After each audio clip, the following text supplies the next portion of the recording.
Moms kitchen আপনাদেরকে স্বাগত। কাছে এবং দূরে, দেশ এবং দেশের বাইরে আমার ভিডিওটা যে যেখান থেকে দেখছেন আপনাদের কাছে আমার অনেক অনেক ভালোবাসা দোয়া রইল। আশা করি আপনারা ভালো আছেন। আজ আমি আপনাদের সঙ্গে শেয়ার করব আমি বাড়িতে যেভাবে বানাই, ওটাই আজকে আপনাদের সঙ্গে শেয়ার করব। আপনারা আমার সাথে থাকুন, দেখতে থাকুন। হ্যালো বন্ধুরা, এখানে আমি ভেন্ডি কেটে নিয়েছি এই সাইজের করে, আর এখানে আলু কেটে নিয়েছি এই সাইজের করে।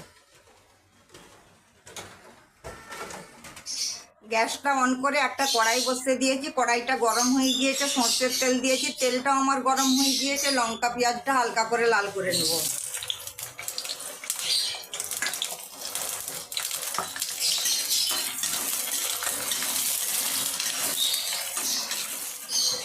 লঙ্কা পেঁয়াজটা আমার হালকা করে লাল হয়ে গিয়েছে। আমি আলুগুলোকে যে কেটে রেখেছিলাম, আলুগুলো দিয়ে দিলাম।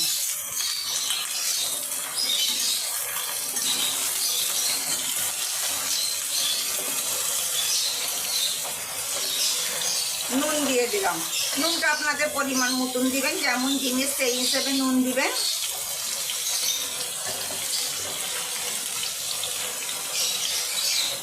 হলুদের পাউডার অল্প দিয়ে দিলাম। ঝাল লঙ্কার পাউডার অল্প দিয়ে দিলাম। তো বন্ধুরা, আমাদের এখানে প্রচুর বৃষ্টি হচ্ছে।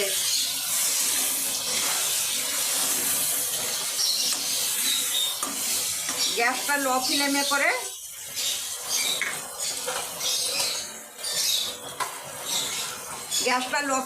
করে আমি 2 মিনিটের জন্য ঢেকে দিলাম। মাঝে মধ্যে একবার করে নেড়ে দেবো। হ্যালো বন্ধুরা, দেখুন আমাদের এখানে অন্ধকার হয়ে বৃষ্টি হচ্ছে।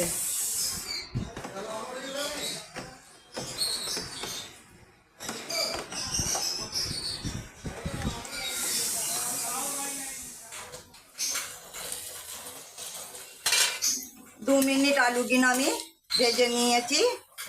এই যে ভেন্ডিটা যে আমি কুটা বাছা করে রেখেছিলাম, এইভাবে টুকরো করেছি। বন্ধুরা দেখুন, ভেন্ডিটা দিয়ে দিলাম। ভেন্ডিটা দিয়েও ওপর নিচে করে ভালো করে নেড়ে দেবো। আপনারাও বাড়িতে এইভাবে আলু আর ভেন্ডি একসঙ্গে ভেজে নেবেন।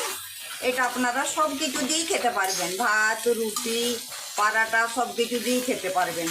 আর ভেন্ডি দিয়ে আলু ভাজি করলে না বন্ধুরা, রুটি দিয়ে খেতে তো খুবই ভালো লাগে। আপনারাও বাড়িতে এইভাবে বানিয়ে নেবেন। ছোট বড় সকলে দেখবেন খুশি করে খাবে। আর আপনারাও বাড়িতে এইভাবে বানাবেন।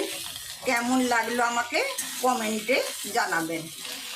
আর আমার ভিডিওটা যদি আপনাদেরকে ভালো লেগে থাকে বন্ধুরা, প্লিজ আমাকে একটা লাইক দিয়ে দেখবেন।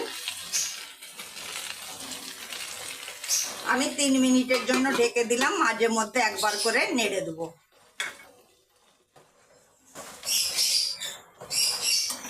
আমার আলু আর ভেন্ডি ভাজা পুরো রেডি। কত সুন্দর হয়েছে বন্ধুরা। গরম গরম রুটি দিয়ে খেতেও ভালো লাগবে, আর গরম গরম ভাত দিয়ে খেতেও ভালো লাগবে। আপনারাও বাড়িতে এইভাবে বানিয়ে নেবেন। আমার আলু আর ভেন্ডি ভাজা পুরো রেডি। ভেন্ডি দিয়ে আলু ভাজা আমার পুরো রেডি। আমার ভিডিওটা ভালো লাগলে প্লিজ বন্ধুরা আমাকে লাইক কমেন্ট শেয়ার করে দিবেন। আর আমার চ্যানেলটা আপনারা সাবস্ক্রাইব করে দিবেন, তাতে আমার নতুন নতুন রেসিপিগুলো সহজেই আপনাদের কাছে পৌঁছে যাবে। আর আপনাদের কাছে আমার অনেক অনেক ভালোবাসা দোয়া রইল। আপনারা ভালো থাকবেন, সুস্থ থাকবেন। আল্লাহ হাফেজ।